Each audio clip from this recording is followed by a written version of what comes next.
You got it. Hello. That was a different announcement than it is on my computer. Oh, that's weird. It was a different lady. That's fucking It was a weird. different woman. She very calmly went, recording in progress. This meeting is being recorded. What I usually get. All right. Well, hi guys. Welcome back to another session of the Wednesday. Welcome back. Welcome back. What the fuck happened last time? I cried a lot. Emotional damage. healing. Emotional healing. Yeah. Progress. And we bought stuff. We did. You got a couple of cool little magic All of my items. companions think they're sneaky, and they're not. No. Listen, you guys couldn't find me. That's all I'm saying. But yeah, you guys shopped around the beaded alley of Nicodranus of Port Damali for a little bit, then stopped by the home of somebody from Scylla's past. You stopped by to see, oh God, what the hell? Hey, mommy. Miss Alvarado. Yeah, Miss Alvarado. I remember that, but I can't remember her fucking first name for now. For some reason. Was it Hannah? Am I going crazy? Hannah. No, that sounds right. Yeah, that's it. Hannah. Was it? Yes. I think so. What? Hannah. Alvarado. Yes, Yeah. Right. That's what it was. All you said to me in my notes was just her last name. So Yep. Her name's Hannah now. I'm so just it's Hannah now. Anyway, oh man, I'm all over the place tonight, guys. It's been great. I feel you. So you stopped by, had a conversation with the mother of an old friend, and kind of cleared up some potential questions you had about how things went down when you left Port Didn't Damali. get punched in the face. Did not get punched in the face. Congratulations. Not yet. There's one more to go. Let's wait till that fucking door's locked again.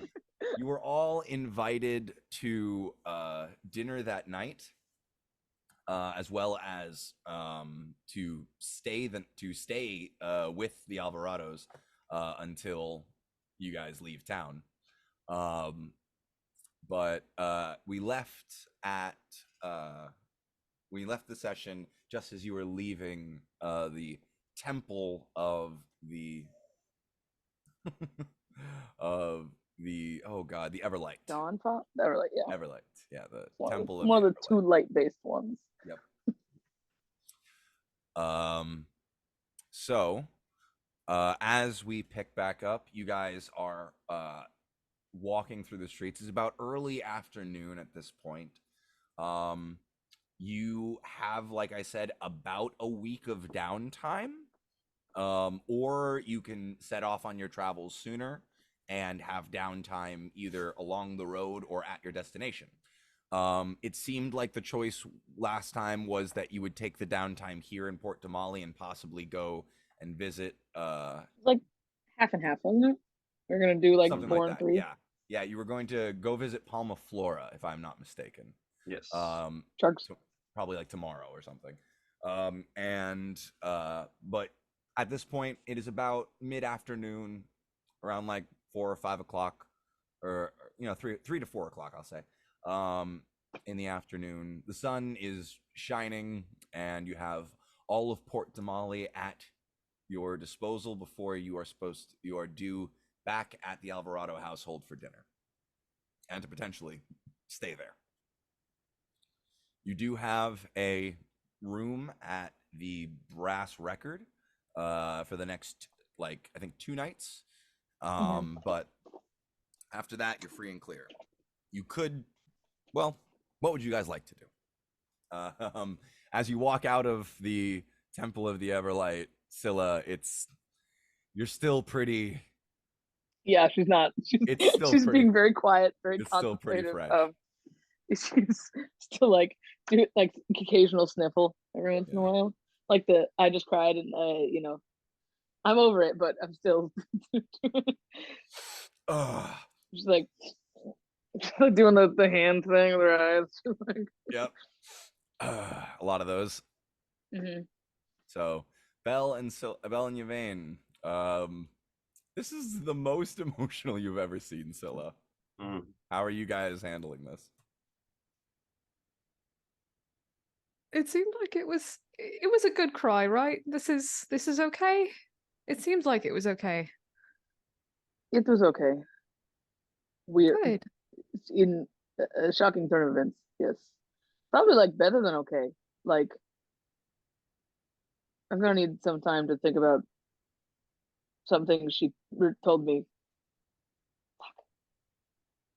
Okay.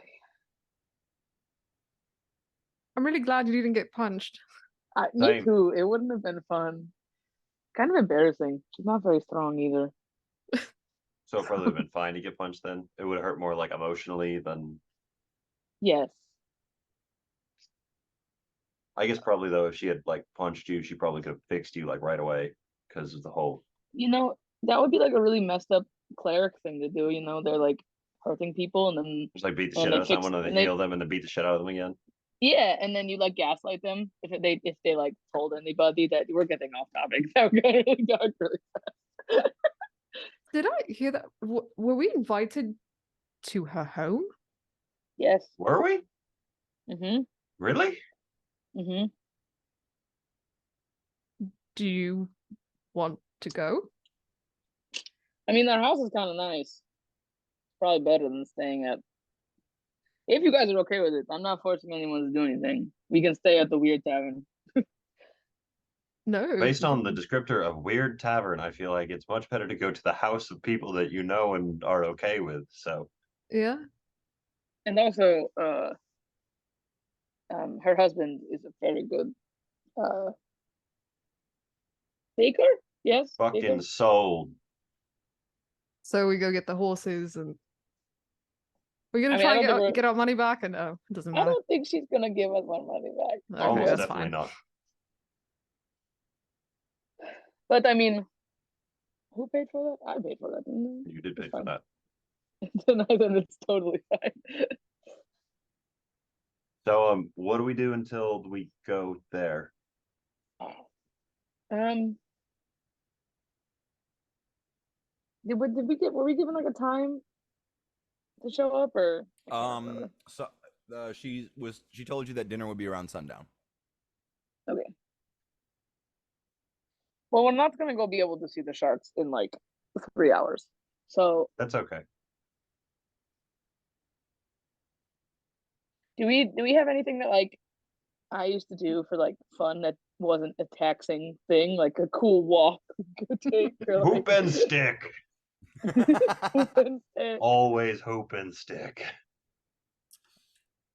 Actually, yes. There was two things. There was one that's a little bit more high energy and a little high intensity that you only did when you needed a thrill. And then there is this small hill above the city, beyond the city, because most of the city is very flat. But in the northwestern corner, just by the farms, there's a bit of incline that if you get to the top of, you can see a pretty nice view of the city and the bay going out on all sides. But there was one other thing. So yeah, there's the walk out to the northwest of the city. And then there was gondola surfing.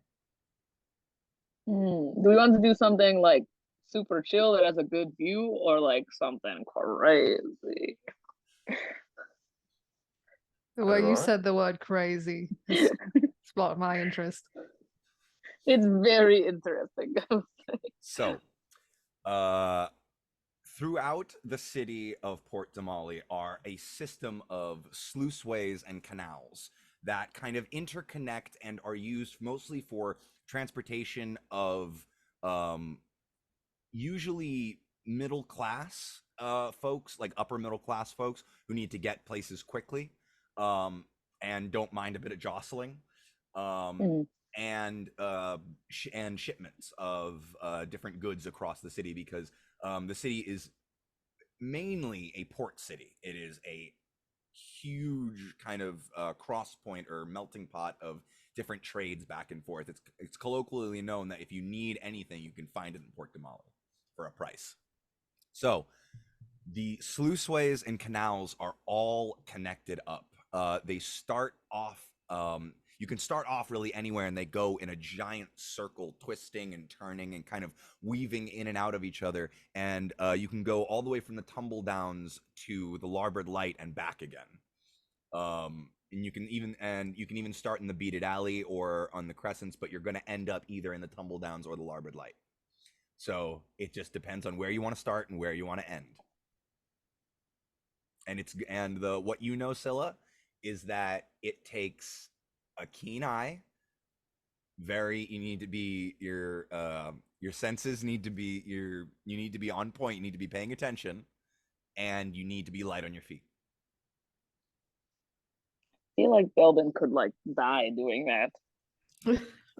Shit. I will allow him to be tied to someone. I'll explain to them what it is. So I have like a walk this we could go on that's like a cool view, or this other thing explanation you just gave. Oh, so we could like eat shit then. Yeah. Oh, 100%. Yeah. Oh shit. I like walks. Yeah, we could walk. Walks are fun. It is a really cool view, like a really good view. Okay. So for the next, we are gonna go see sharks soon, so we might as well have like a chill day and then watch Belden get eaten by a shark. Yeah. So yeah, for the next 2 to 3 hours, you walk your party, Scylla. You walk your party back through the tumble down districts, up to the northwest of the city, where it turns mostly into farmland.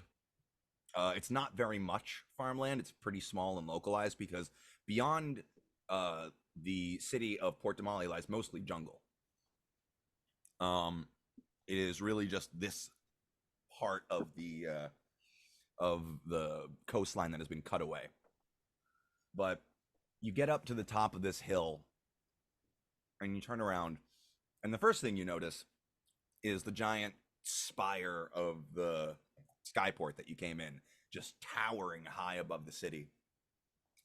And as you look beyond that, you see the shimmering of the sunset on the ocean.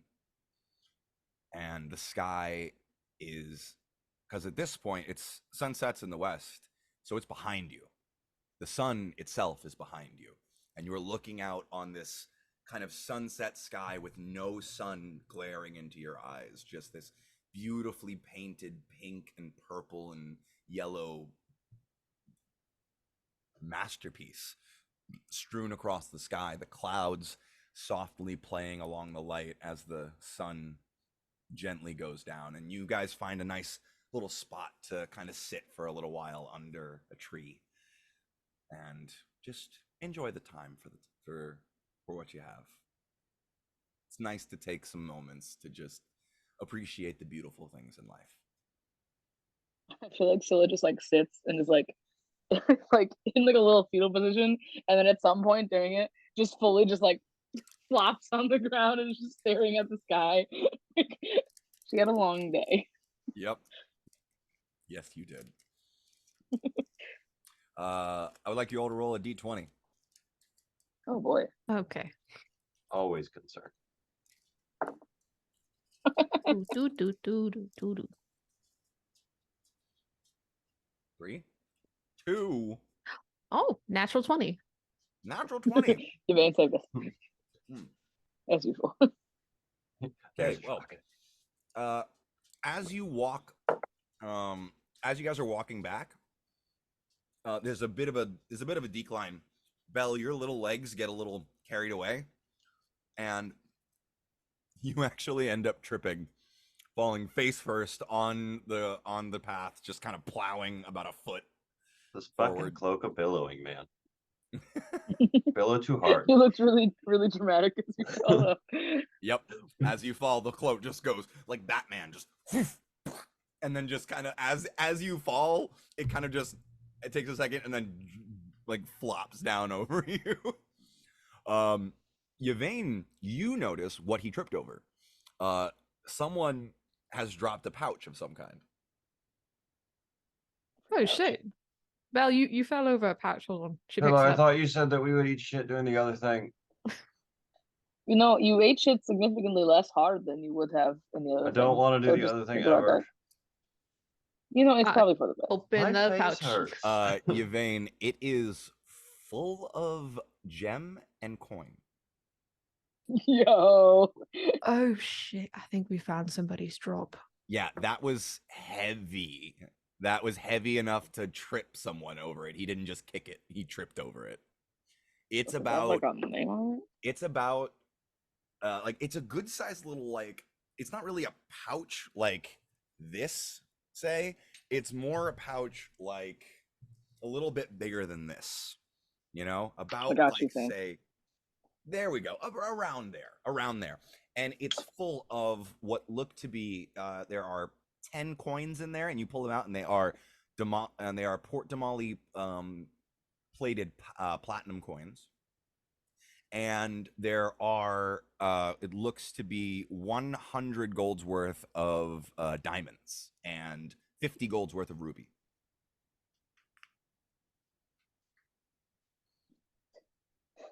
Someone can die now. Yvain is grappling because she knows that Lisette would tell her to put it back and not to fuck with it. If you want to make a little, if you want to make a check, what are you doing? Can I see what it was? Is Yvain like? You can definitely hear openly like. You definitely hear. Look. Yeah, you hear a familiar clink. I'm looking at Yvain and she looks like she's battling. I go, your good morals are not winning on this one, girl. Here, you take it from me, then I can blame you. Yeah, 100%. I'm in my hometown. I grew up poor. Give me the money. What is the ground made out of here? What is going on? You notice it's that made of money, Bill. It was kind of this pouch was kind of sunken into a little divot in the road and had been covered by a stone that was supposed to be flattened, but had somehow kind of gotten chipped up, and that's what tripped you. Is there any like insignia on the pouch or anything? On the pouch, no. You look, take a look around, and no kind of markings. It's just a simple brown leather pouch. Okay, well this is ours now. I mean, someone put it on this rock. It might have been. It's ours now. Hold on, just a second. I'm gonna use magical awareness just to see if there's anything fucky with it. Okay. You kind of close your eyes, open them, and you both see Yvain's eyes kind of light up with that familiar whitish lavender glow. There is no kind of magic here. It is very absent of magic. You don't sense anything nearby. Oh, okay, I think we're good. Here you go, Sima. Belle, you can have some money now. Again? Well, I mean, you should probably like ask me for the money. Okay, sounds good. That makes sense. It's like filter purchases. No more wizard books. So you guys make it back into town without further issue. What would you guys? Where are you guys going from here? I guess we go get our horses, and then head to the Alvarados. Dinner. Okay. Yeah. Actually, hey, so do they have somewhere where we can put the horses? I think she said one of their neighbors has a. Oh, that's right. Yeah. Sorry, there was a fly on the wall. I got really distracted. Anyway.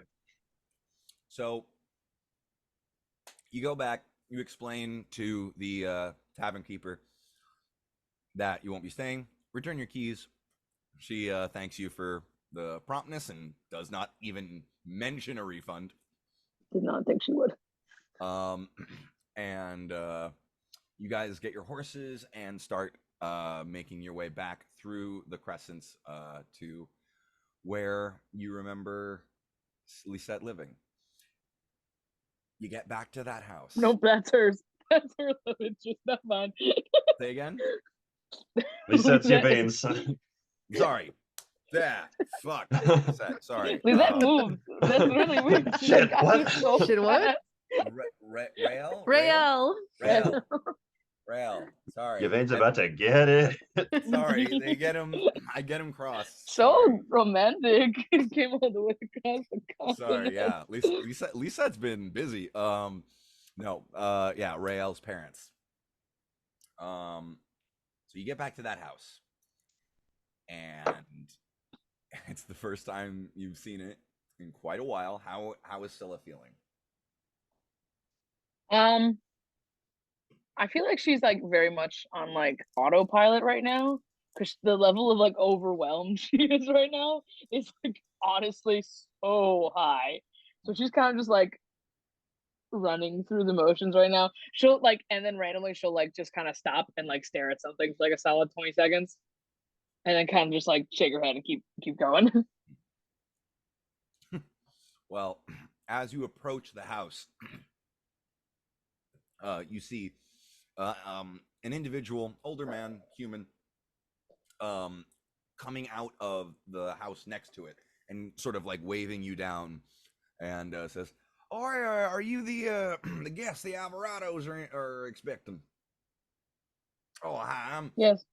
I'm James. I'm the neighbor. I was told you needed a place to house your horses for the foreseeable future." That would be very helpful. Yes. Well, come on. Oh, bring them on back into my yard. I got a little stable out back that I think I got some room in. Their names are Marguerite and Branch. This is very important. If you get them messed up, they will be insulted. Which one's which now? And he goes up and immediately starts scritching and like pulling some sugar cubes out of his back pocket. He seems a natural with horses. All right, so we follow him. He leads him back, and he leads you back, and the horses are all taken care of. And you head in. Or do you just walk? Yeah, what do you want to do? Do you just walk in, or do you not? No. Hello. I feel like Scylla stands outside the door, and someone else has to knock. Like she's not moving. Okay. Okay. Okay. So you knock, and you hear from beyond a clattering, clanging noise, and "Oof, coming!" A loud, kind of shrill voice responds, and you hear a sort of like cluttering and just clanging of pots and pans being like set aside, and a couple things being moved, and stub toe, damn it, and just footsteps running up, and the door is opened, and you see before you a human man, very thin, kind of almost spindly, stickly in his demeanor. He has round spectacles that kind of seem to perpetually be slipping down the length of his very long pointed nose. He's got kind of watery blue eyes, and dark hair that is kind of just pushed back in a bit of a frazzled ponytail. His clothes are all stained with flour, and his sleeves are rolled up, and his hands look freshly washed, like he just dunked them in water, and his elbows are still kind of white at the tips. He's got a little bit of flour in his hair, and he's got a bit of a wild look about him as he opens the door. This is... Oh my god, I never gave him a fucking name.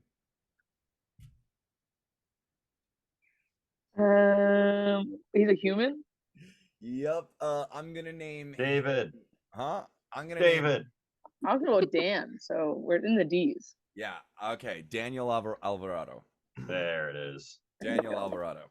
So yes, you know this to be Daniel Alvarado, the father of Rael, and very well-known baker. Usually he does own a bakery, but spends most of his personal time baking for private events that are usually pretty lavish. Gets decently paid, but never gets to attend the parties, of course. But yeah, you know him to be a a bit of a wily, kind of perpetually anxious and shaky individual, but always willing to laugh and share a joke. Very much into humor. He opens the door and immediately sees Yvain and goes, "Oh!" pushes his glasses up his nose. Hello, may I help you? Hello. Yes. We're friends of Siva. I feel like still like peeks out from behind like push Yvain. Yeah, I step aside a little bit. Scylla, my dear girl, it has been some time. As he looks you up and down, I knew you'd be coming. It's been some time since we've seen you. Please come in. You must be exhausted. Come. Yeah, you've got to sit and tell me all about where you've been. It's a very long story. Well, we've got time. I've got some pies cooking. I've got a couple of things. You said the magic word. I've got a couple of things going. I've got some meat pies. I've got a couple of vegetable pies. And I've got a couple of sweet fruit pies for dessert. If you keep saying pies, I think my friend might explode. I'm in his fucking house already. Just like just like floating on the breeze, following your nose. Full Looney Tunes. Do you need any hands in the kitchen? Oh, absolutely. I actually have an order of dough that I was working out before you arrived while I had everything cooking. Please come. And he leads you into his kitchen. He has somehow fit an entire industrial kitchen into his home, into his like suburban 2-story house. Nice. It is very kind of like, it's higher tech than you would have expected. He has magical induction heating. He has like several like different spinning organization cabinets that are magically like close it, turn the knob, open it. Very Howl's Moving Castle. Kind of like it looks like a lot of the money that this man has made has been sunk into this kitchen to make it as high quality as possible. It is also a mess. Flour is everywhere. There is an entire, like, you know how some kitchens have an island in the center of the space? He has an island about 6 feet wide and about 12 feet long. It's more of a dining room table. And spread out across it is about 7.5 feet of dough. Just kind of all looking like he had been walking back and forth, just kind of mashing and punching and getting it all set. Like, you ever seen the videos of that guy? Like, I'm making pasta dough, but the eggs, oh my God, the eggs double every time. He needs to stop at some point. I know. So yeah, it looks like one of those videos. But he has like 4 different ovens across one wall, and all of them currently are going at this moment. But he says, "Oh, please, here, get some water on your hands. Just wash up a little bit, and then just come over here, get some flour on there, and everyone, hands working.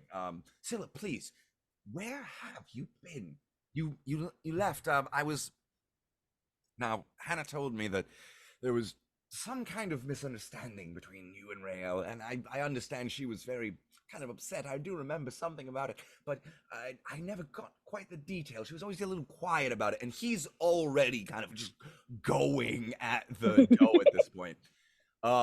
This continues for the next like hour or so of you just explaining to him, like in a the Cliff Notes version of where you've been. And I feel like she also goes to, like, I'm assuming she helped a lot when they were kids. Like, I feel like it was like a lot of child labor going on. So I feel like still like instinctively goes to help, and then like goes to take off her gloves, and then kind of puts her hands back down and stops, and then just kind of stands off to the side while she's talking to him. He doesn't. If he notices, he doesn't mention it.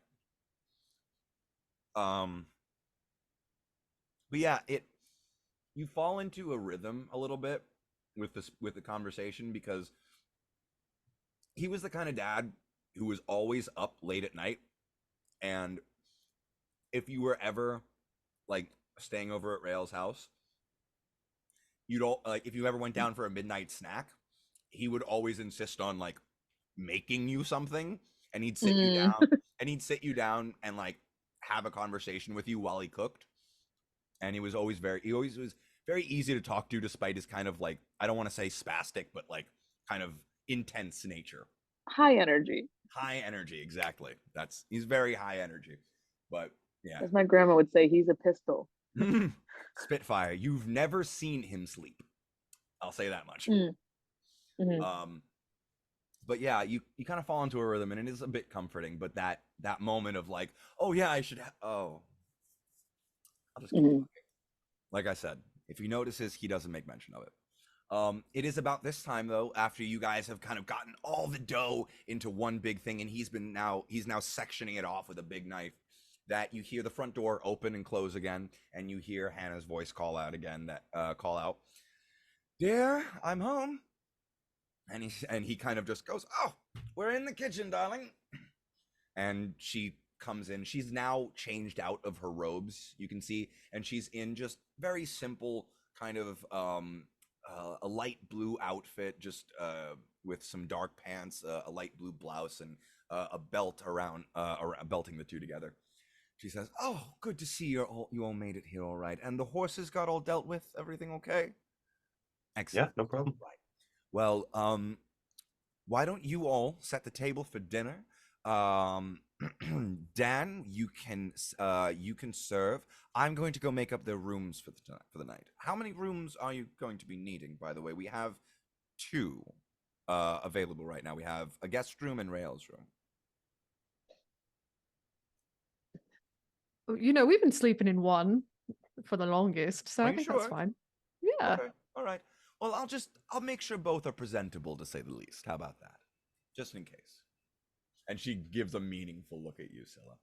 Just kind of a no, like a little bit of a smile. And she goes upstairs to the living quarters. You guys are all set. You guys all set the table, and you are served a delicious dinner of chicken pot pie, pork pot pie. There is a beef stew within a crust. I want to eat all of this. There is a beef and cheese pie as well that has been spiced to perfection. And for dessert, there is cherry pie, apple pie, and blueberry pie. So I guess you didn't learn any other skills while I was gone there, did you, Mr. Alvarado? Well, why fix what ain't broke, right? I mean, yes. But also, like... Sure, shit ain't broke. Oh yeah, I was about to say it's not broken. Fuck me. It's not well-oiled broken, machine I feel here. like, you know, like a different container for your foods. No, it's the best container. Well, everyone loves pies. Have you ever eaten? You know those restaurants that you've eaten at when someone in your family who definitely makes more than you're used to takes you out to something nice? So, like, it tastes like very like high quality fancy food, but all spiced and wrapped in a very kind of home style way. It's very comforting. It's very comfort food, but it tastes gourmet. It's really cool. I was gonna say that we haven't eaten like this in a while, but I think actually we've never eaten like this ever. This whole time. Bar food is a lot. It's, you know. This is the greatest meal ever. He is beaming with cheeks bulging full of pie. Belle, you have found a man to match you. I mean, I wrote in my notes under him the only line, "This man is my hero." So, like, it was always a thing. Like, he can put it away, but he's like a fucking stick. The metabolism of a 14-year-old, like, just eternally. I mean, he does a lot of physical labor with the the dough. Yeah. The dough. So, the monkey style being the dough. Yeah, really. Was there anything you guys wanted to discuss at dinner, or did you want to progress to the evening and potentially to the next day? No? All right. Well, Mm. dinner progresses. Conversation is had. They are extremely curious to hear about what Taldore is like, as they've never been. So they're always wondering if once they retire, if that's a place that they'd want to go. But they kind of already live It's all right. in Florida. So kind of already living in Florida, it's a little hard. But the meal is finished. The pies are delicious. Belle eats most of them, with Dan in at a close second. And Dan goes to the living room, lights a fire, has a cigar as well, and starts just puffing away, reading a book. Hannah does most of the collecting and washing up, puts them into a sink, and the sink just starts going. It's like a magic washing machine. It just Has it always been like that, or are these like new improvements? This is new. A lot of this stuff is new. The kitchen wasn't quite as big as you don't know if it got bigger or if you were just smaller. Like, or if it got smaller or if you were just smaller. Like, because it doesn't feel as big as it used to, but it's still pretty big, and a lot of the magical implements are very new. You guys seriously got an upgrade in here. Oh, I did a series of catering for the oh gosh, darling, what were they called? The Magical Alliance of something or other. I can't quite remember. It was a bunch of mages from out of town. They came for some sort of recreational thing, and well, they'd heard about Dan's cooking, and Dan cuts her off. And I knocked their socks off. I cooked an entire fish for them, laid it out, breaded it all, made a little bit of a havash add on to it. It was some of my best work. But they paid quite handsomely for it, and I was able to outfit the kitchen with some new toys. Did you keep the socks when you knocked them off? Are they like hanging up on the wall in your room? In my study, I keep them framed. Of course. But yeah, the night progresses. You guys end up turning in for the night, unless there was anything you guys wanted to get done. I feel like as they're walking past, I just know Hannah left Rael's door open. I know she did it. Oh yeah, I was gonna get there. As you turn in, Rael's door is not cracked; it's wide fucking open. It's wild. Just yeah. Bed is made, but one corner is turned down to opened up. So, and there's and if do you take a glance inside? Yeah, you know she does. Okay, go ahead and make a perception check for me.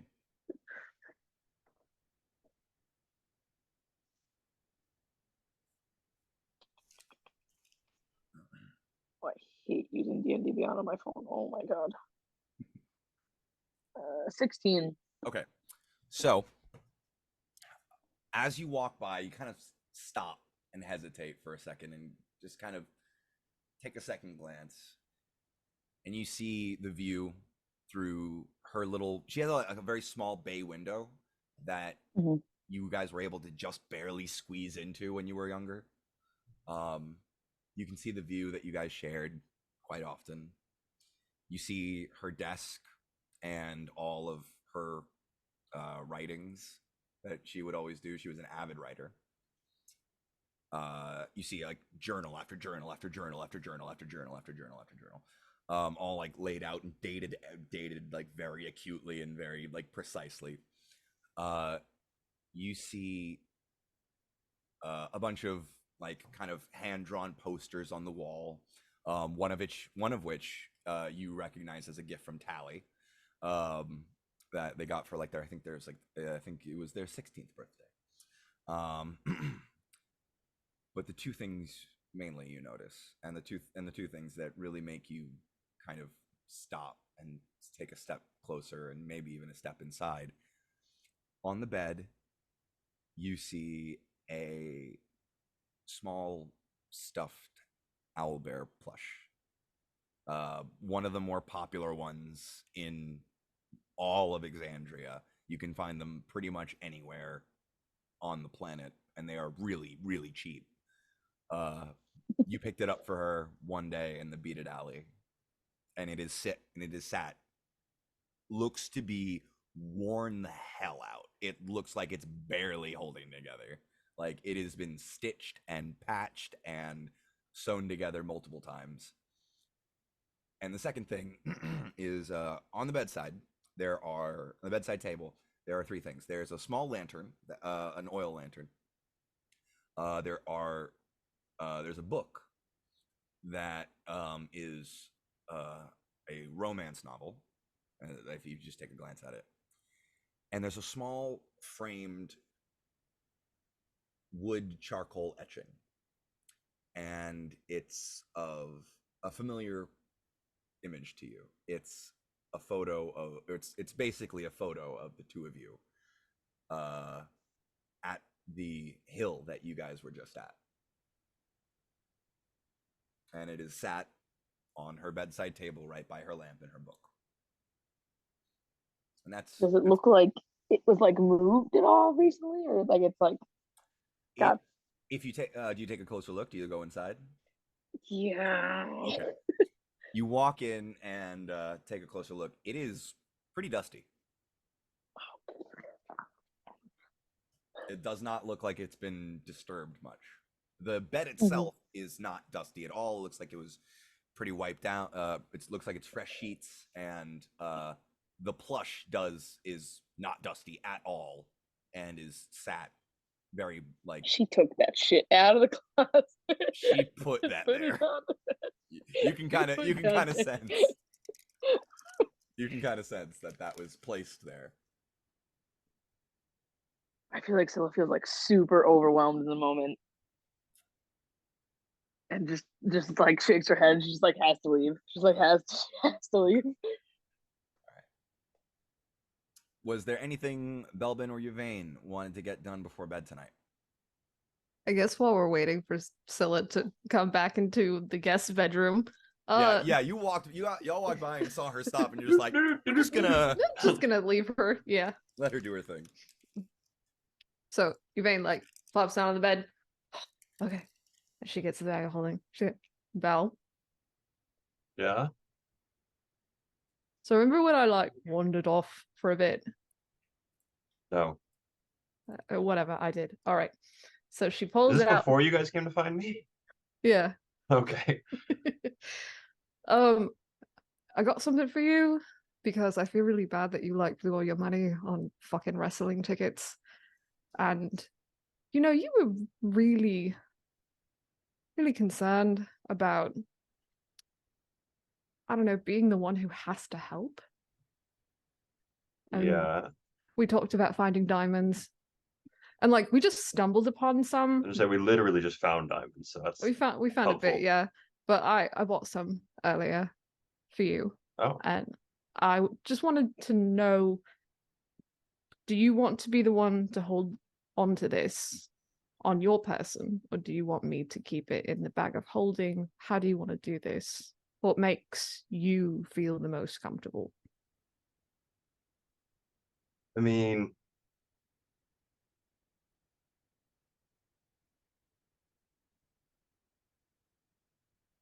I definitely am the one that also lost his coin in Whitestone. That's true, yeah. Pretty fucking easily. So maybe they should just stay with you. Okay. For now. Yeah, that's probably the right choice. Besides, somebody has to like know they're in there to get them out of there then. So yeah. Needed you to know that they were there. And I'm really Amon was not good. And I'm sorry for that. But all right. World's a piece of shit anyway. So keep each other alive, right? Yeah. Yeah, that's the plan. Hopefully we can. Thank you. Yeah, you're welcome. What the fuck is that noise? You look around and you see tapping at the window is a bird. A large, no, not large, but a good sized, looks to be gray bird. And the window itself is the window glass of the window is kind of tinted almost, or like, what's the word I'm looking for? Like frosted. It's a little bit of a frosted glass. So you can't quite make it out, but there's a birdish creature tapping on the window with his beak. Fuck that.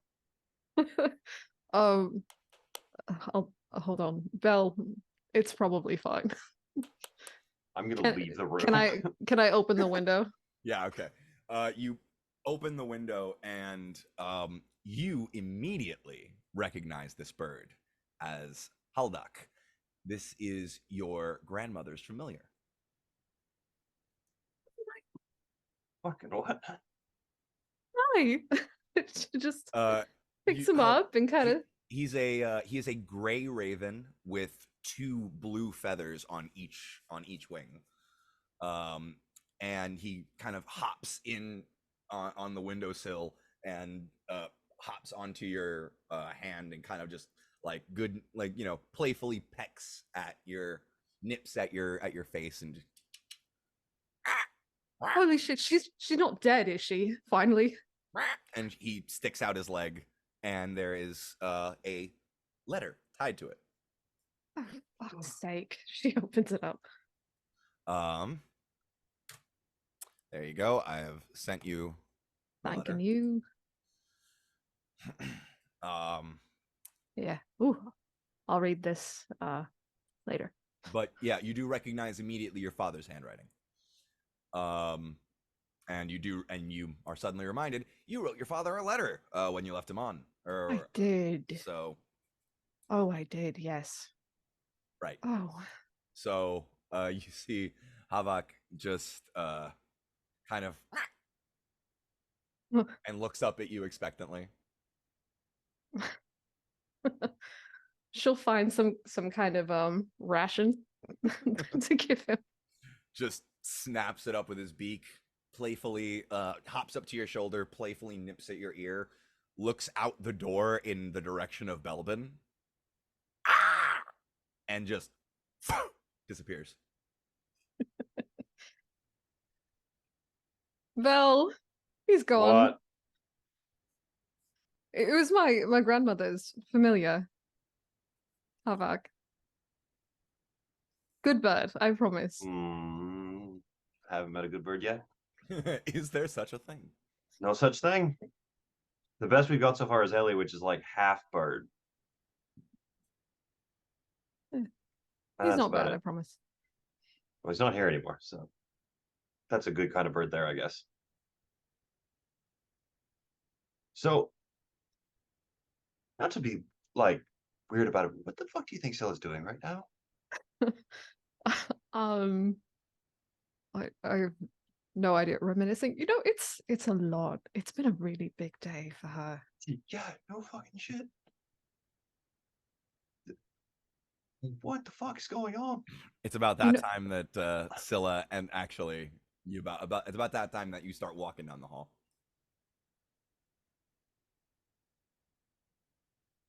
I'm walking very slowly.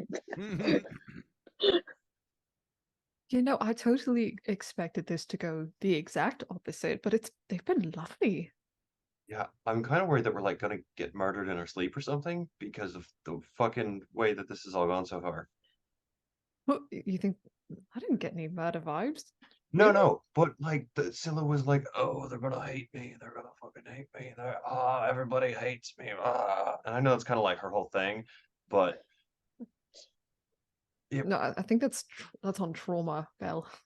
Right, but like the reception is the exact opposite of what she readied us up for. So I am a little nervous. That said, if I die after that meal, I will be a happy little boy. So I'm proud of her. Oh yeah. It takes a lot. This is scary shit. Yeah. Fucking hydras all day. This is way worse. Scylla, if you want to try to hear them, do you want to make a perception check to hear the conversation? She's in her own fucking world. She is not perceiving anything. She's like, well, about she's like that point, doing that thing at that like little kid thing where you like run your fingers along the wall as you walk. Like she's like in her own world. Well, about that time, you wander into the guest room, and Yvain and Belle. She gives no indication that she heard anything you guys were saying. No. Hey, did you find what you're looking for? I'm not really sure what I was looking for. So maybe. Hannah put that stuff on the bed as a fucking trap. So it was deception. You want to unpack that one, or? I don't know. I think she was being like, "It'll go fine when you see her." So she kept her stuffed animal that you gave her and the picture on her desk. It's fine. So she like really supports you too. Okay, so basically, the reason my brain is like broken is because they were going to adopt me, and Rael told them not to because she was going to make me part of the family.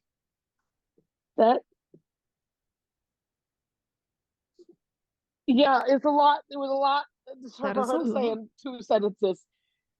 Oh, fuck. Yeah. So, like, yes, there's a lot of information there. It was a lot, and it was like 3 seconds worth of sentence. I feel like Scylla's like, she was like gone up to a wall and she's like leaning her head. She put herself in the corner. Scylla, where's your egg? Get Ellie. Get Ellie. Yeah, I'm gonna like gently guide her by the shoulders to sit on the bed. And then, Belle, you got that bag of kittens? Yes.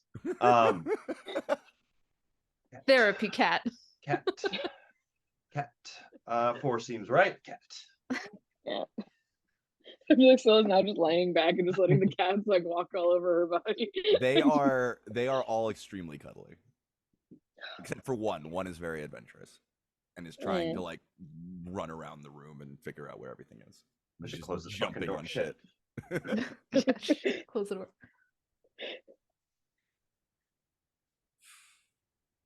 Well, this is a lot. Yeah, you were expecting so much worse, and then so bad.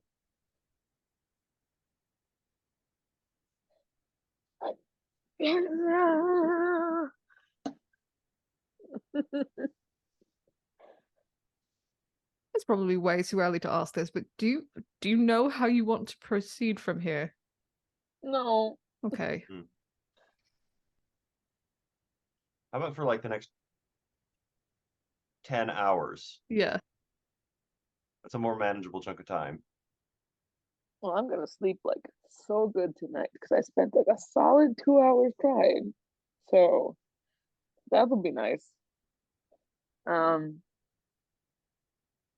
don't know. He also makes really good breakfast.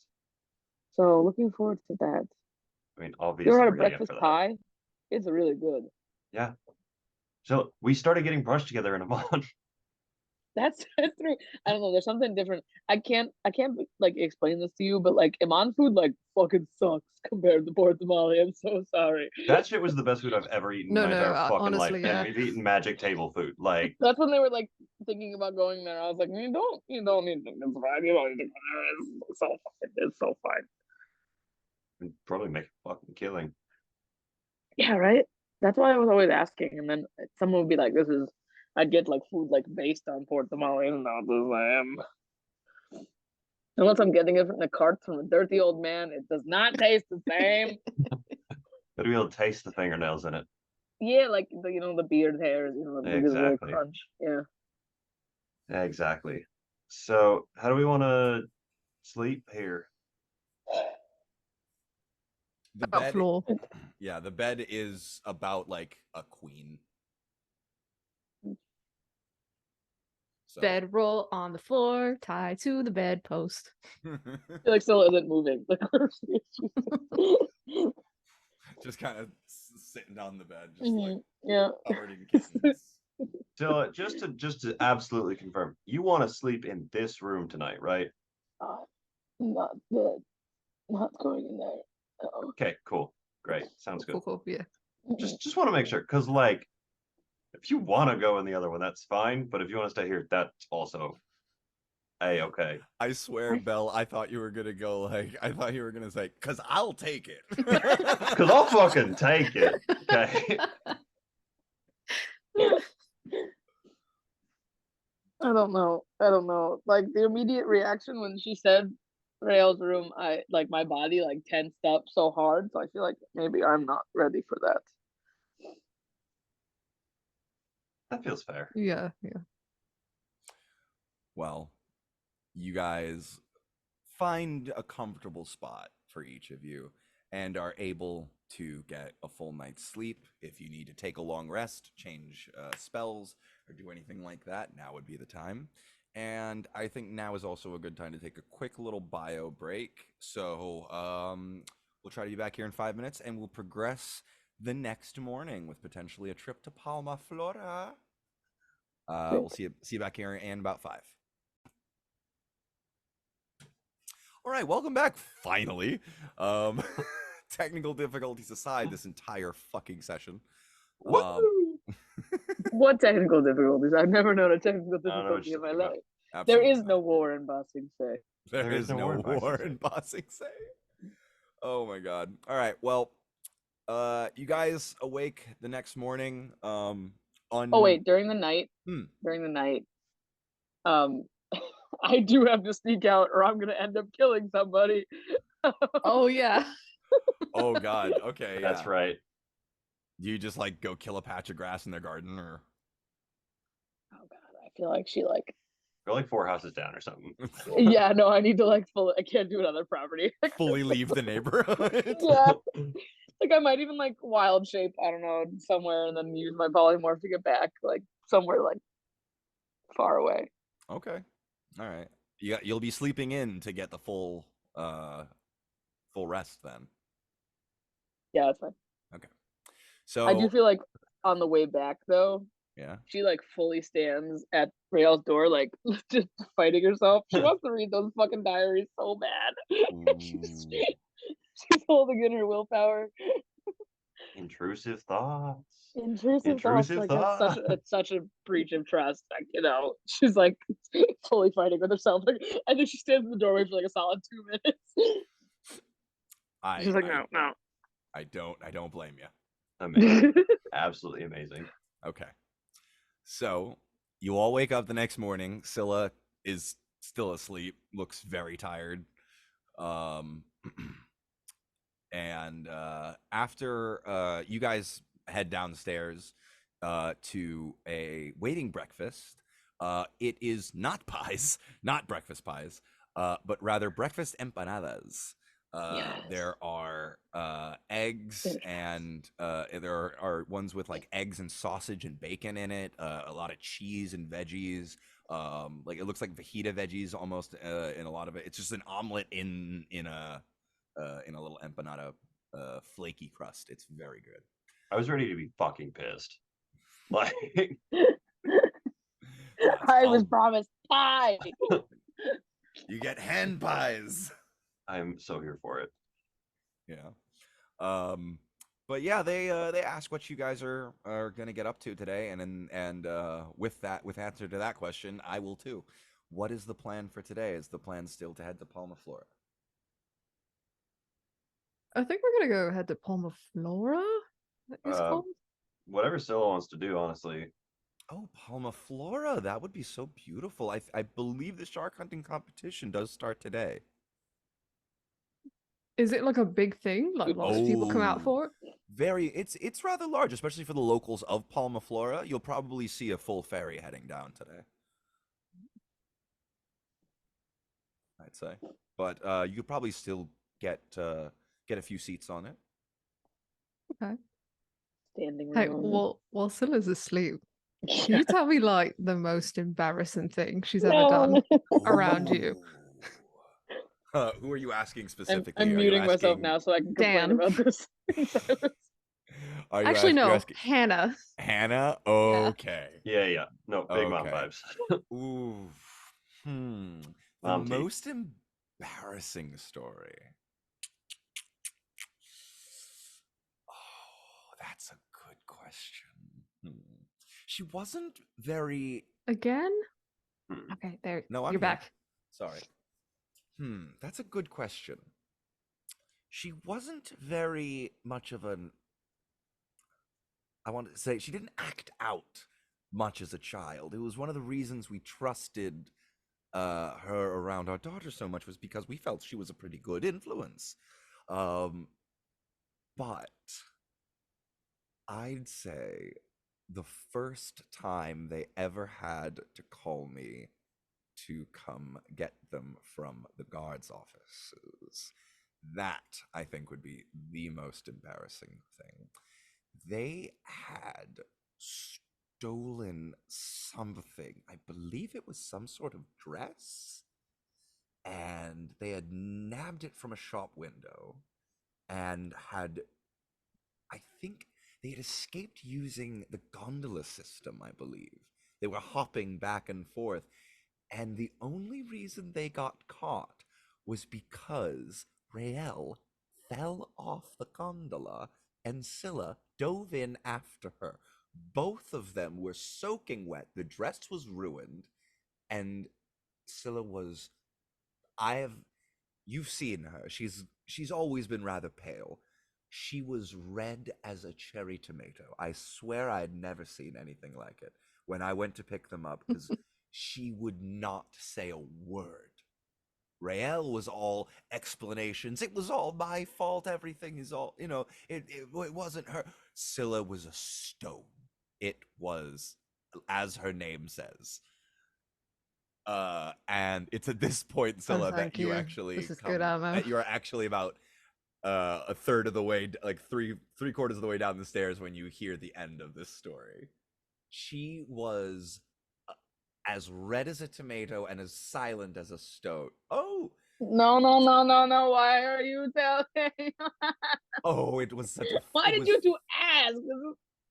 Oh, darling, it's all right. She gets up and comes and hugs you. It's like, it's all right. You were just a child. You couldn't have been more than 12. I'm not upset about the stealing. I'm just upset that the most embarrassing story you've come up with is that I was a simp. That's well, that's the most embarrassed I'd ever seen you.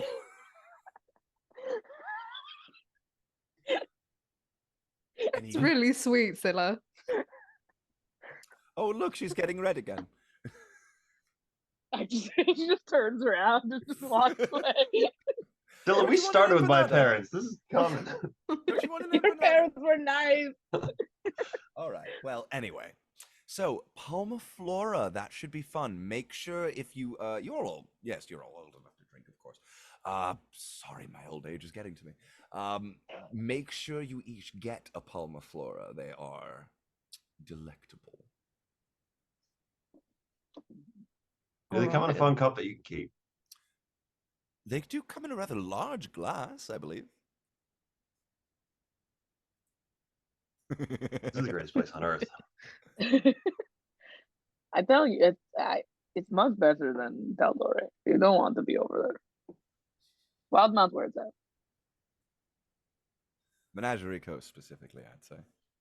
I feel like we should take him to Rexington at some point and give them one of those mugs that Porter likes so much. Like the Steins? Yeah. Oh, right. I wonder if he's collecting them still. Oh, he is. He's such a dork. Oh, I should send him one for his wedding present. I think that would be good. A nice, like, matching set of Steins. His and her Stein. His and hers. Well, if you want to catch the ferry to Palma Flora, you better hurry and eat quickly. So, do you need any coin for the ferry? No, we're fine. You sure? Yes. Oh, all right. Well, be safe. Hope to see you back this evening. And if not, I'll just assume you've probably stayed the night at over there. Or Belvin got eaten by a shark. Or that. One of the two. Thank you for I'll breakfast. fucking stay here. You see Daniel just waving from the kitchen. Just not a problem. Have fun on the island. It was delicious as always, Mr. Alvarado. You are too kind, Silverstone. Right. So, you guys head out of the Crescents and take a nice little walk down to the Larboard Light, where, Scylla, you know there is a ferry that goes about 4 times a day between here and Palmaflora. Now, just as a little bit of a refresher,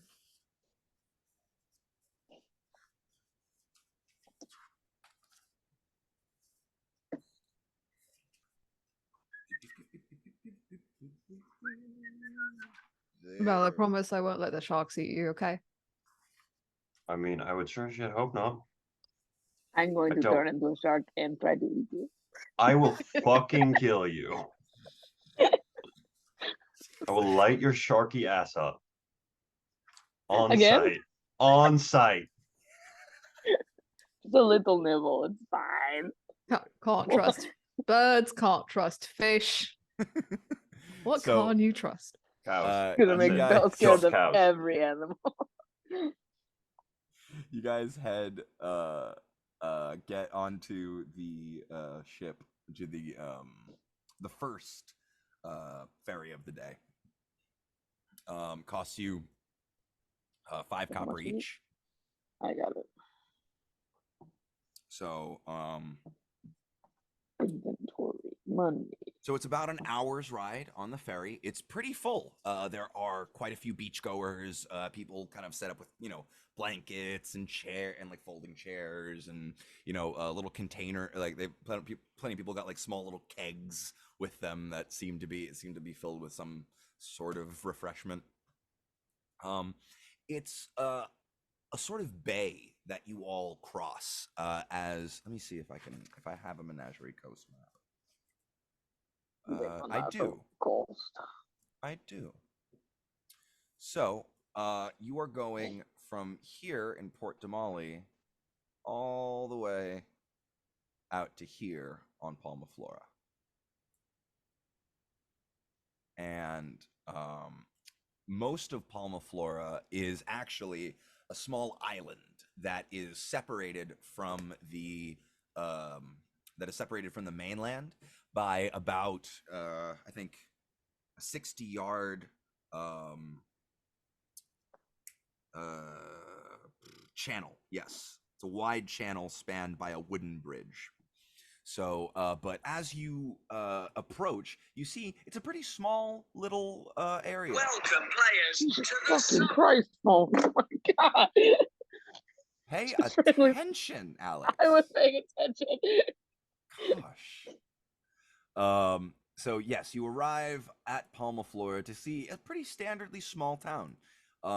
It's got a couple of houses, a big central statue in the middle, and it's got a church with a graveyard, as well as one pretty standardly large building that says that has a sign above it that says the Riptide Inn. So a little re-up, Scylla. The community of Palmaflora occupies the southern tip of the Vesdali Peninsula and is a favorite vacation destination for merchants and Zalezo from nearby Port Damali. While this settlement is small, it's famous for its annual shark hunting tournament and popular cocktail that bears the settlement's name. Most tourists are familiar with the Flora Isle, which is home to the port and a shimmering beach. Most vacationers stay at the Riptide Inn and Tavern, sipping on the fruity drinks while watching the shark hunters practice on the southern shore. The island is separated from the rest of the peninsula by a wide channel spanned by a wooden bridge. Most residents of Palmaflora live and work in the northern half of the settlement and retire to the southern island after a hard day's work. So, You guys arrive on the eastern side of the island, and the ferry docks and lets you off, and you find yourself on a nice white sandy beach. The sun is beating down. There's hardly a cloud in the sky at this point. It is a beautiful day, and you see people start making their way to the beach, some straying off to the tavern. So yeah, you guys have the island of Palma Flora to your disposal. What would you like to do? I would ask Yvain to get down. Yeah. Bloop. And you'd probably notice getting down that like where I was holding onto your hair like hurts. Yeah, the boat. How was that boat trip for you, Belle? I was on Yvain's shoulders and I was Were you hanging on for dear life? white knuckling into her hair. Okay. I'm gonna take a look at Belle. Does Belle look pale? Yes, he does. Yeah. Okay. Yes, without a doubt. Well, less scared right now, definitely more relieved, but very pale. It's okay. Nothing else involves a boat today, Belle. I promise. I also will not throw you in with the sharks. That was a joke. I mean, I heard something about drinks, so that's kind of we can do that as well, yeah. Is there food too? Yeah, of course there is. They have a really good pie. I'm thinking. Not pie. It's not pie. Oh, it's avidity. You'd like it. It's kind of fruity. Cannot remember. I'm sure someone will tell us. Okay, great. Sounds good. So where is the first stop? You know that on the southern beaches is where the shark hunters are practicing and are setting up for. Is there a bar overlooking where the shark hunters are practicing? Yes, that would be the Riptide Inn. That would be go to that one. This building right here. I'm imagining it in my brain.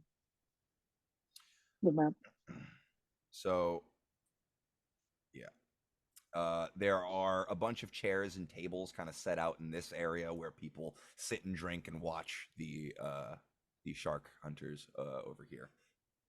So as you approach the Riptide, you do see a bunch of people also entering, a bunch of people exiting with the drinks in their hands and carrying plates of food. You see as well a stall that says, first-time shark hunters enter here. And it looks like there's some sort of like sign-up sheet as well, that with a very dark-skinned man with kind of long, salt-crusted hair tied back, and he's just sitting there with kind of twirling what looks to be like a quill or a pencil of some kind. From what I remember from when I was younger, what does the shark hunters entail? Like, is it all just physical? Like, are there like magic casters or? There are a few casters that occasionally ply their trades here, but the regular shark hunters. So here's the thing: shark hunting in Palma Flora is one of their main ways of both providing food and providing trade. Shark is like there's an abundance of a shark population in the bay here, and to the point where it almost needs to be culled at a certain point, which is why they constantly have fishing game. And during the breeding season, they have this competition to cull the population to keep it from overwhelming any other populations, because they are predators. This competition is hosted by the regulars, and the locals do compete in it, but they also invite anyone to join who would like to ply their trade or give it a shot. So people of any kind can sign up. People who have just physical strength and skill can give it their shot. People who use magic can give it their shot. There are no real rules to it besides you have 10 minutes. You know that the rounds are in 10-minute rounds, and you just have to catch you have to basically it's you're not quite sure how it's measured, but you've seen either really big ones win, or a lot of people who catch a lot win. You have to catch them and bring them back to the shore, or yes, kill them. They have to be caught and brought back to shore, and where they will be killed. Because again, it is a culling of the population to keep it from to keep the predator population from overtaking the prey population. It just keeps the ecosystem in check every breeding season. So here's the pitch. Stop listening. I'm going to be easily swayed. So can you watch it? Yeah, you can. We've seen you do it before. You turn into like a big ass shark. I ride on your back. Get a big ass net or something, and then we like scoop a little one and we just bring them all to shore. Definitely. I mean, okay. Other pitch. We find the biggest shark. I cast Water Walk on us. We find the biggest shark. I cast Polymorph on it, make it into a tiny little fish, and then we bring it back as a tiny little fish and then punch it, and then it turns into a big shark. Wait, that's so much fucking better than what I was doing. Hell yeah, I'm in. Zilla, why don't you just turn into a big fucking shark and then we bring you to the thing? That's against the point, because the point is like making sure that we like kill the sharks to then like make sure that they're not eating all the fish that everyone can eat. So if I pretend to be a shark, they're just going to first murder me, and then second, it would not. We'd be disrespecting the culture, the tradition. Yeah. Yes. Do you have animals that you turn into that you don't try and get murdered in? Debatable. We still could do the shark thing. It could be good, and then we can like jump up, and then I'll drop it, and then do Water Walk on us, and then we'll find the big shark. So I don't think we should probably be swimming in shark infested waters. Not that like a super good idea. Are there like rules? Like, are we not allowed to use things like Water Walk? As long as there's not really rules in it. The rule is don't die and get shark. Let me check if I can actually do all these things. You did just take a long rest, so if you need to like change out some spells, I'll let No, you I do took that. Water Rock in our last round because I know we were talking about doing this. Gotcha. Polymorph, Water Rock. I'm just making sure that Water Rock isn't. It is not concentration. It lasts for too long. How long does Polymorph concentration? It's like 8 hours or something. It's a really long time. Gotcha. Holy shit. Can the person choose? That's my question. Like, choose to like fall in the water? Yeah. Oh, it lasts for an hour. Oh, it also works on. So like, could we still like get bit by things and like dragged under and stuff? Up to 10 target. If a target creature is submerged in liquid, the spell carries the target to the surface. No, yeah. it would bring us. Choose. It would bring us back up. Yeah, so you can't choose. You're just stuck on the surface of the water. You can't dive beneath it. It just becomes like moving ground beneath your feet. Mm-hmm. It is a 3rd level spell though, so I could drop it and then recast it if we needed to. Up to 10 just willing imagine creatures. Getting dragged across the surface of the water. That would suck. Yes. Yeah. Well, if it could it like submerge us, but then it would bring us back up, or would it just be ground? That would be a complication of the power of the spell being tested against the strength of the creature. I feel like you could punch a shark, though. You know, you absolutely could. Yeah. It's just how successful you're going to be is what depends. I mean, if anything happens, I can always drop it. Yeah. We could also do the shark thing, and then it could potentially not work just because I only have one polymorph spell. But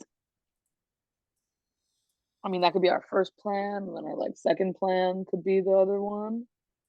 It's good to have more than one plan. Yeah. I'm assuming like a shark doesn't have like a super crazy wisdom saving throw, whatever that means. Who fucking knows? Not me. You're talking nonsense. No idea what you mean. Yeah. I mean, I think we should do it. If anything, I'll just wild shape me back in, do something, and we can go away. Belle, I'm assuming. Belle can cheer us on from the sidelines. The drinks for Belle. Yes. We leave him like a gold stipend for drinks. And then. So, Belle is, so if I'm understanding correctly, Belle is going to head his way into the reef, the Riptide. Riptide Tavern.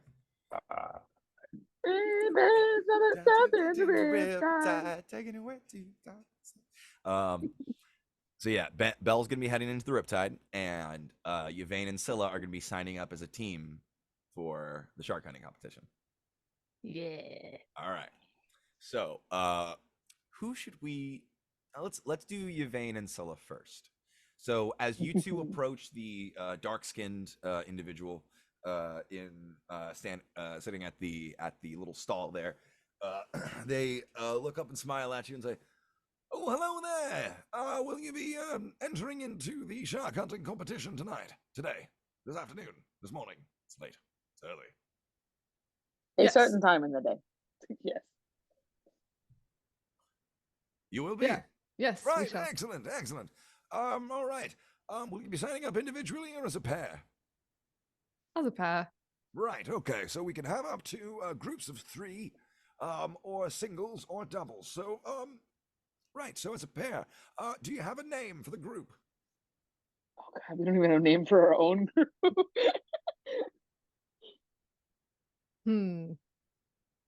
The Pain Train. Got it. Pain Train. Right. Okay, the Pain Train. All right. Are you familiar with the rules and regulations? No. I've watched it before. I've never actually listened to the rules. First timers. Right. All right. Well, rounds are 10 minutes long.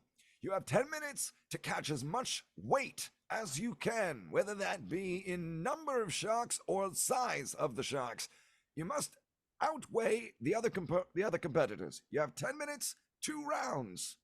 2 tries to get as many sharks as possible or as heavy a shark as you can. Anything goes. You can use magic, you can use weapons, you can use anything you can to try to catch as many sharks as you possibly can and bring them back to the shore. Legal points only count for dead sharks on shore. So we need to kill them and then bring them back, or they need to be on the shore and they need to be dead. Doesn't matter what order.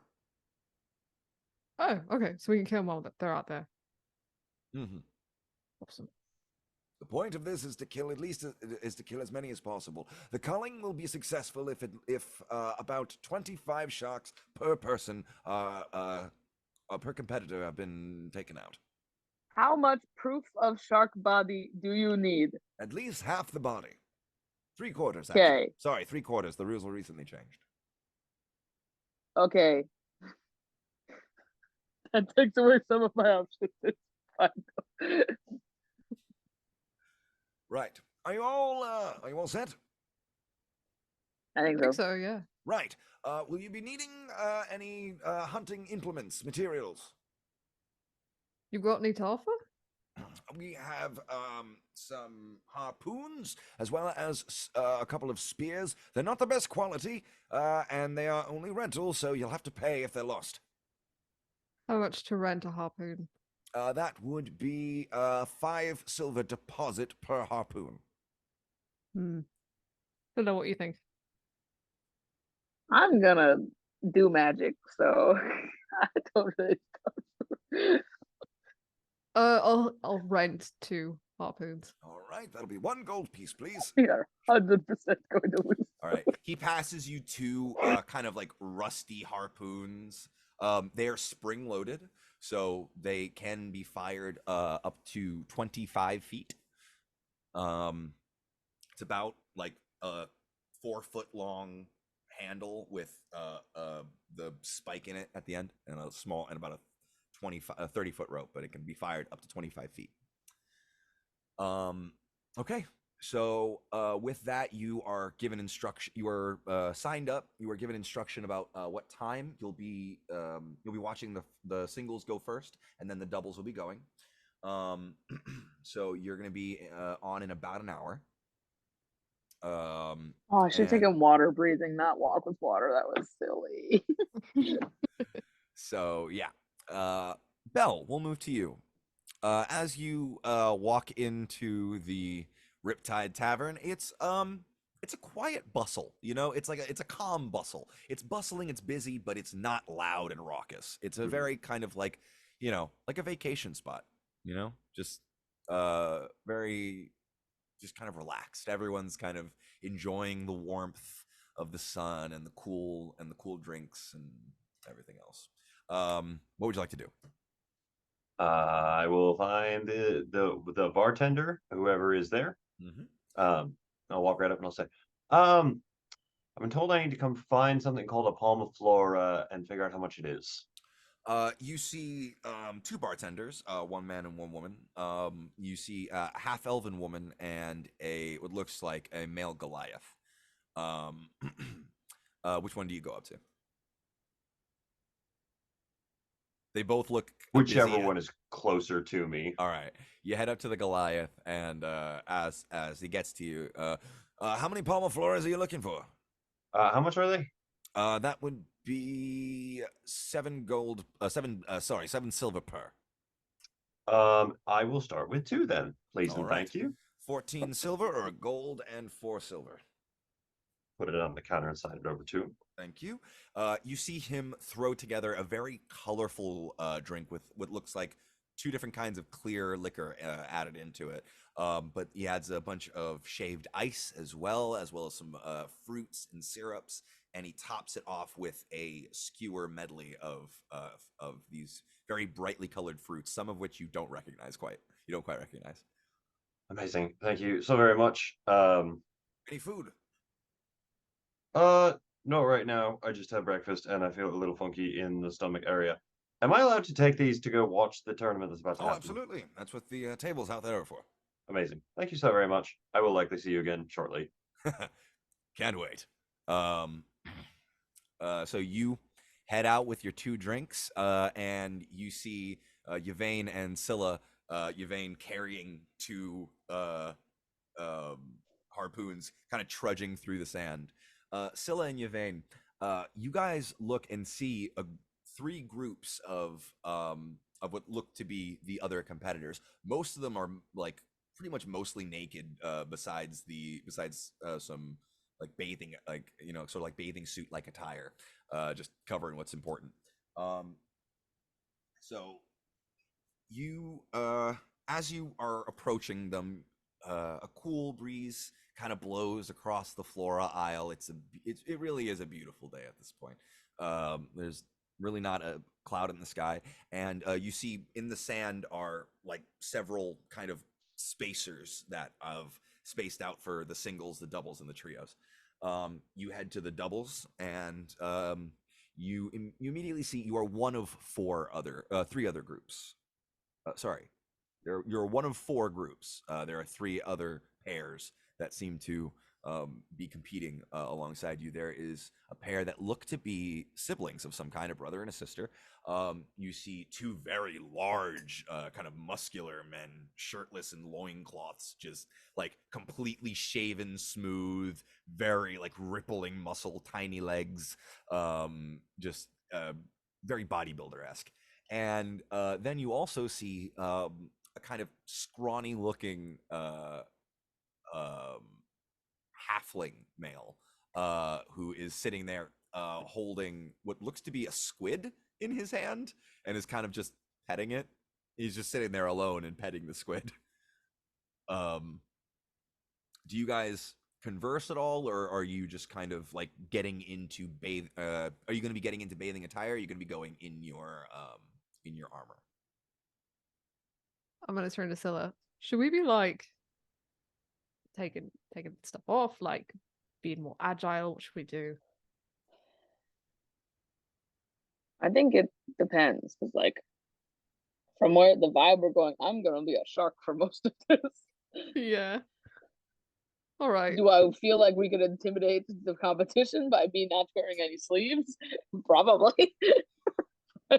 You very well. Especially if you guys intend to walk on top of the water, I don't think you're gonna need to like have like, you know, stuff to, I don't know.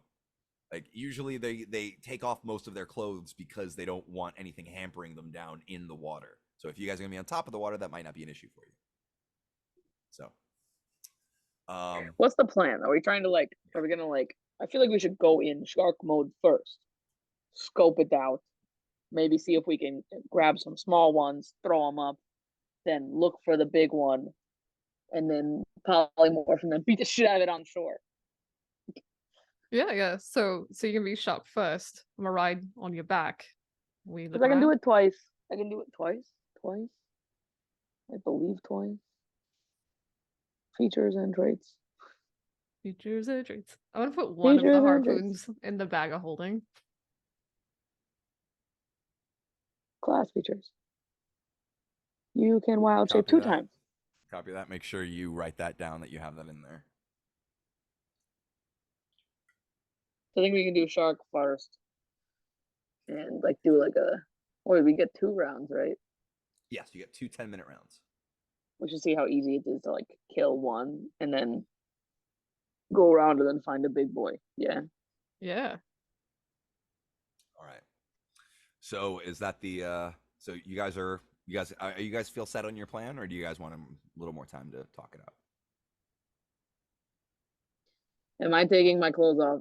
Is the rest of my question. That's up to you. You don't have to, especially like, yeah, it's really up to you. I don't want to get hit. I should probably do my bring my shield into the ocean like a saint. Yvette doesn't wear armor, but I guess she will like take any extra layers that she has on off and just kind of sort of flexes a little bit. Your AC is pure, just skill. Gotcha. I guess. Yeah, I don't wear armor either, but it's like all of my shit is like, it's like a bunch of like stacks. So I'm not. Wait, you don't wear armor and your AC is that high? Yeah, I have every day. I have, because I have Eldritch Depth. Right. I have mage armor every single day. It just starts up. Yeah. All right. Okay. Well. Okay. So if you guys are all set, then Belle, you have found a nice kind of shaded table and are sipping on your Palma Flora. It is very good. What was that? I said amazing. Yeah. Is there anything you'd like to do as you're watching the hunters prepare?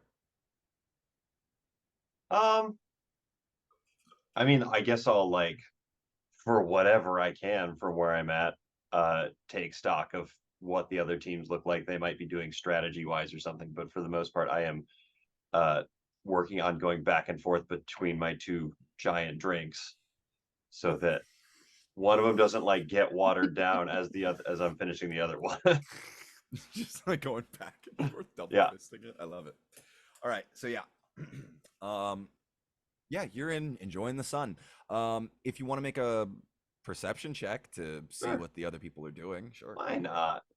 Go for it. What's the worst that could happen? Not that. That's a 5, so it's pretty fucking bad, but it's not the worst. Yeah, they're kind of far out, so you're having trouble hearing or seeing any kind of like specific strategy being discussed. A lot of them are just kind of talking back and forth. A couple of them are like stretching and kind of just getting prepared. It seems one is like rubbing some sort of like oil on themselves and just kind of like getting all prepped. It's at this time. Yeah, I'll hop on the earring and be like, you guys should probably stretch and oil yourselves up or something. I don't really fucking know. And then there's like a loud slurp as I take my finger off the earring. Noted, Belle, thanks. Stella, about you a gold that squid is not really a squid. No, I was thinking that too. Or it is a squid and they're like BFFs for some reason, which is like unsettling more for some reason than it like just being a person. but I mean, whatever. We don't go at the same time, right? No. Like the pairings got it. You go individually. 10 minutes, and then yeah. So it's at this point that you hear a loud voice kind of call out over the beach. Attention, everyone! As you see what looks like one of those tall lifeguard chairs. There's someone standing with a very large bullhorn. And he's a very kind of portly, dark-skinned individual, big belly, has a sort of like what looks like a skirt of some sort tied around his waist, and he calls into the bullhorn. The Palma Flora shark hunting competition is about to begin. Please take your seats if you wish to watch. If you are competing, prepare yourself for the singles act. So, you watch as the singles go first. About 6 different individuals go out into this part of the water that seems to have a sandbar that kind of stretches out into the bay a little bit, because you watch as they walk deeper and further out into the ocean, with their legs really not going much further past their like mid-thigh or knee. The shorter ones do end up having to like paddle a little bit, but at one point they stop and you hear the announcer go, "Hunter, ready!" And the hunter raises his spear above his head and gives out a call in Kinau or Naush, and the announcer goes, "Time, begin!" And you see the individual jump into the air and dive straight into the water, spear first. Over the next 10 minutes, you watch as this single individual, it was a pretty slim one, very muscled, pulls up 4 shark bodies of about each one about maybe 5 to 7 feet in length, and hauls them up onto the shore, and before sprinting back off of the sandbar and diving back down into the water, and then coming up, and you see this repeated over and over again. Some blood being churned up by the spears digging into the sharks. You don't see any injuries from the singles. No hunter gets injured. They all seem to be very adept at what they're doing. You kind of get the feeling that the singles competitors are all the locals here, and that there are very few locals competing in the duos or the trios sections. That these guys are experts and know exactly what they're doing. Most of them compete very similarly. One does seem to have a spell that he uses before he goes in, but he does wait until the time starts to begin casting it. That does seem to be very a point. He's watching, and when he hears go, he begins casting, and he stays beneath the water longer than anyone. It moves, but it finishes there. They have their 2 rounds, and it's a pretty sizable competition. And they go through, and a winner is chosen with about 178 pounds of shark meat pulled in at about 6 different sharks. The duos then begin. The first round goes through. You guys are third up. So first is the siblings, the brother and sister. They look actually like locals.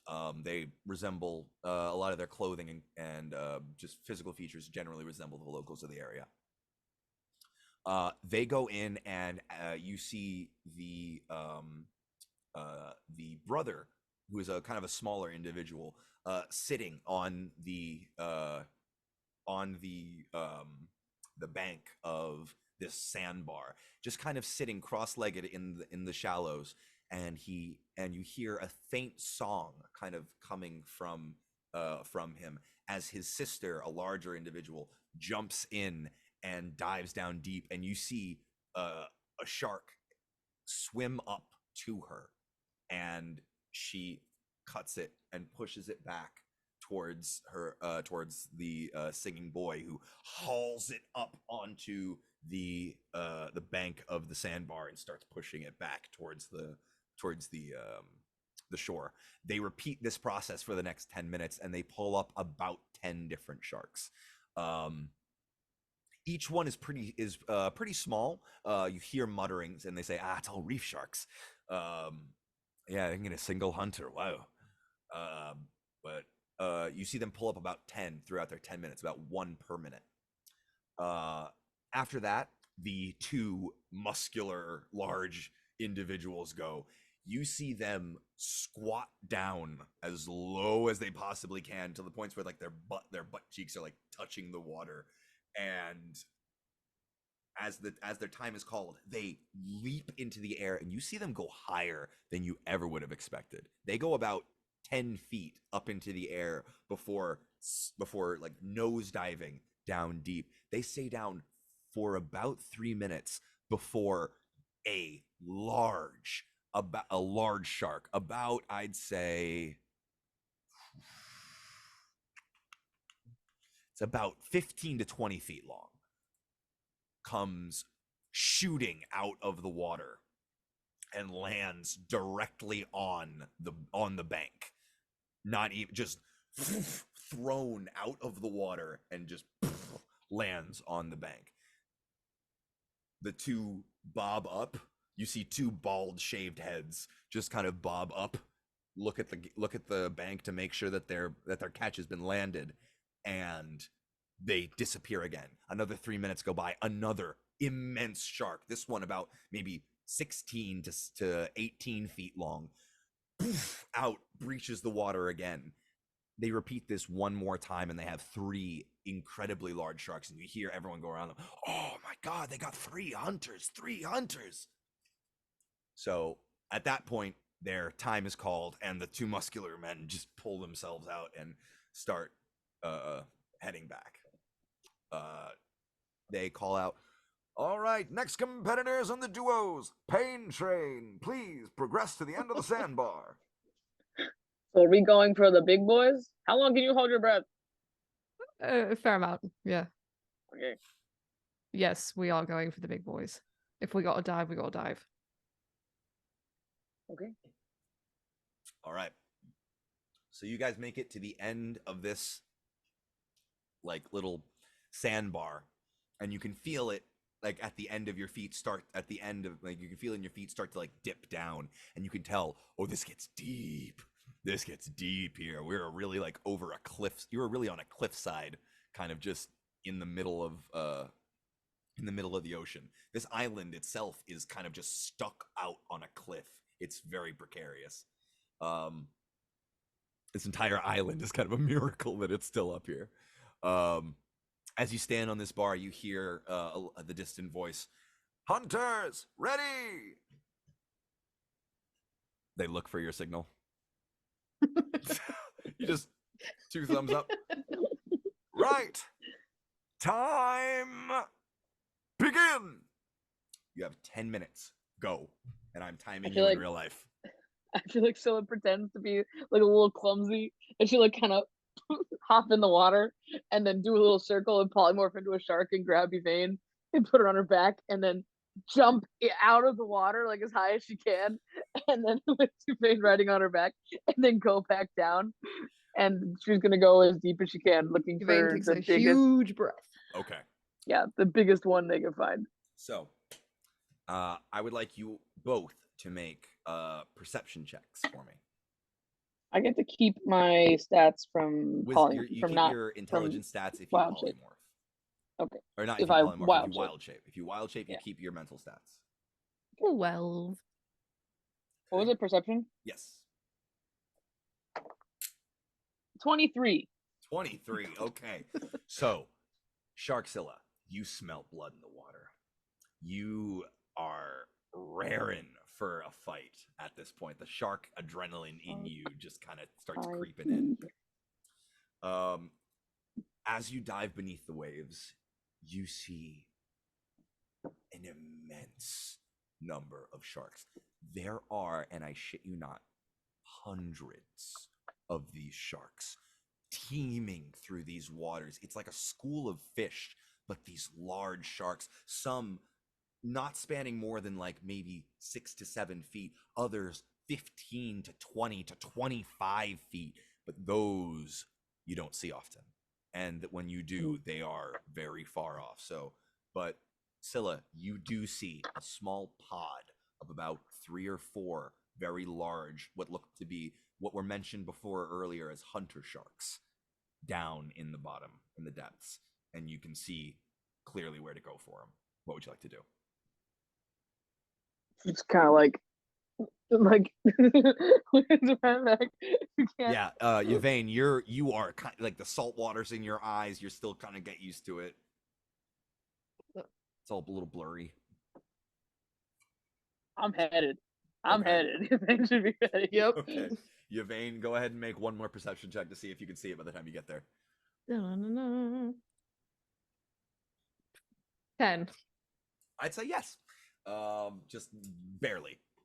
You are able to pick it up about 15 feet away. You see one very large shark. Okay. Can I take aim? Yes.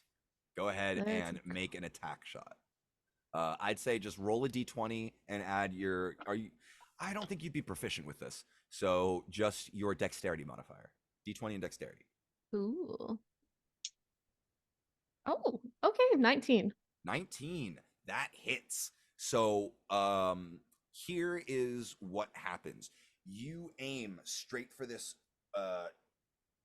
large shark, and you try to take aim. Where are you trying to aim at it?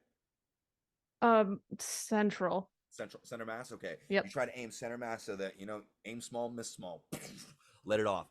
Go ahead and roll 4d6 for me. 4d6. Okay. Can I change the amount? Yeah. Hell yeah. Let's go. Roll. 15. 15. Okay. So with that, the harpoon sinks into this shark. Blood pours from the wound, and it begins writhing and starting to swim upwards. I'm trying to hang on to this thing. Okay. Scylla, are you following it? Because you have about 3 seconds before it takes you with it. I'm gonna go and try to bite it if I can get close enough. You can absolutely go ahead and give it a bite attack. So if Yvain is on my back, does that count as her being within 5 feet of me? Of you? Yes. Yes. For pack tactics to work. Yes, it does. You also have blood frenzy. I can't go into a hunter shark. I can go into a reef shark. Hunter shark is too. Gotcha. Okay. Well, this is a hunter shark, so this is a much bigger shark than you. Yes. Okay.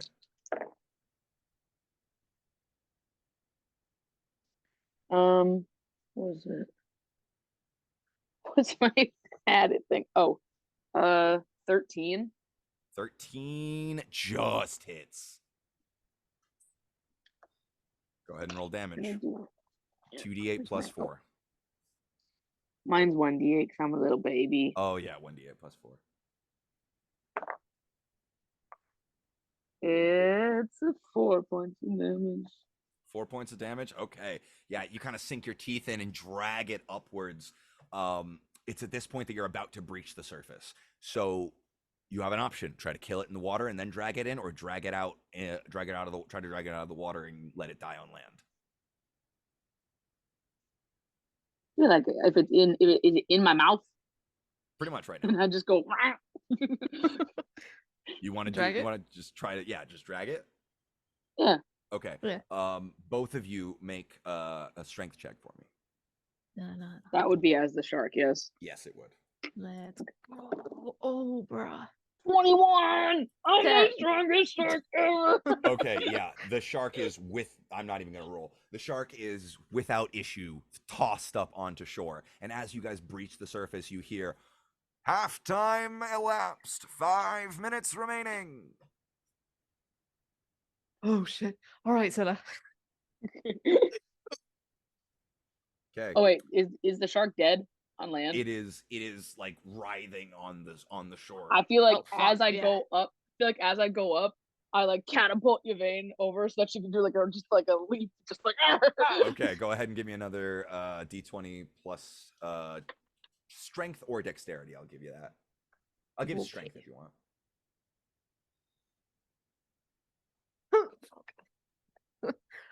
8. 8 does not hit. Can she get 7. advantage because I helped her? No. I threw her up there. No. If anything, that would be disadvantage. Because it's harder. No, you land splash in the water, a bit in the shallows, but so you don't hit the ground, but it is not comfortable, and you got to kind of like trudge back out. You do lose some time there. You got about 3 minutes. You got about 3 minutes. Shark is still alive? It's dying. Not long for this world. It's bleeding. Okay. It's bleeding and it can't breathe, so. Go back to Scylla. Okay. And we go. Dive back down. Go ahead and make a perception check for a big one, or do you want to just grab a small one? Do we want to grab a big one? I rolled already. Okay. It's a 15. Okay, you see one more big one. It's pretty close. All right. Get it. I'm gonna aim. All right, go ahead and make a dexterity roll. Dexterity. 14. 14 hits. Go ahead and roll 46. Okay. So 1, 2, 4. 16. 16. Okay. Wow. Okay. This one goes straight through the throat. You see this one is not quite as putting up quite as much of a fight, but is still trying to get away. Are you pulling it in, or are you going for more kills? Pulling it. Okay. So you guys pull it up. Go ahead and make a strength check for me, both of you. Or athletics.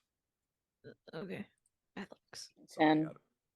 Natural 20 for 26. Hey. So Yvain, at this point, you just feel that surge of rage, and you just huck the giant shark up onto the shore. And it's at that point that the announcer calls, and that's time. And you both pull yourself out of the water. Scylla, you drop your shark form, and you are both wet and breathing hard. But you guys got 2 king shark. You guys got 2 hunter sharks, and have secured what you seem to be second place, perhaps. That's a good strategy, Scylla. That's sick. Yeah. Okay.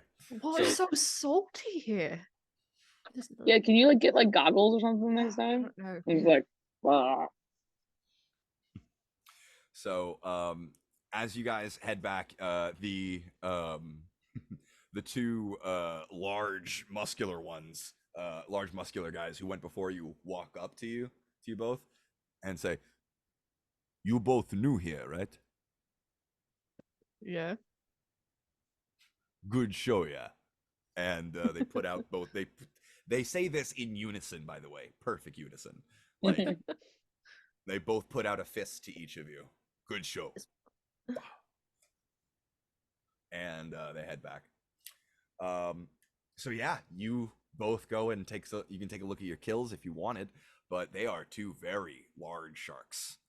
One is measured to be about 19.5 feet long, and the slightly smaller one was 17 feet. So not bad. Big boys. Yeah. You kind of space out as the last person in the first round of the duos go, and as you're preparing for the first round of the trios, the ground beneath your feet begins to rumble slightly. You feel the ground shaking. You see sand kind of shimmering on the surface of the beach as trees begin to sway back and forth. Yvain, I think you were going to say something. Hello. What is that? Is that normal here? No, I don't think so. It's at this point that you hear a scream from further down the beach, a high-pitched, shrill scream, and you look out to the water as about 50 yards into the ocean, you see a large wave pushing towards the shore. This wave about 6 feet, 7 feet, 8 feet, raising to about 12 feet high in the air, rushing towards the shore as the ground continues to shake and begins to crack beneath your feet. The screams begin to fill the air as beachgoers begin to scramble off of their chairs, trying to pick up their belongings, their children, and run back to the inland. A chorus of high-pitched shrieks add to the cacophony as shark hunters run from the water, pursued by humanoid creatures with fish-like hands and slick, rubbery skin. The settlement of Palmaflora is under attack. And that's where we're going to end tonight's session. Rude. Fucking rude. Let me get into a fight. I used one of my wild saves. Welcome. Thank God I didn't use my polymorph. Jesus Christ. Let me see. What is this called? You know, it's rude. Yes. Welcome to Tide of Retribution, an adventure by Matthew Mercer. Y'all walked right into a side mission. Y'all didn't even know it. I had a feeling we were going to get away with just killing some sharks and going home. Don't fucking mess with the ocean. Like, I don't know how many times I gotta say it. Just don't fucking mess with the water. Having a really bad time. You promised him there'd be nothing with boats. I'm so sorry, Scylla. You lied. Just don't fucking mess with the water. Just don't do it. That's all you have to do. It's easier that way. Oh my god. Well, despite all of our very glitchy systems and just timing being a motherfucker, this was a pretty damn good session. I thoroughly enjoyed myself. Oh yeah. Oh yeah. Dinner with the in-laws, and then a nice little ferry trip, a little shark competition, and now the island is under attack and potentially sinking. I see. Right. We love that for them. Cool. We stand. So I hope you guys are ready for next time. For right now, though, I'm going to stop the recording, so everyone say bye. Bye. Bye. Bye, YouTube.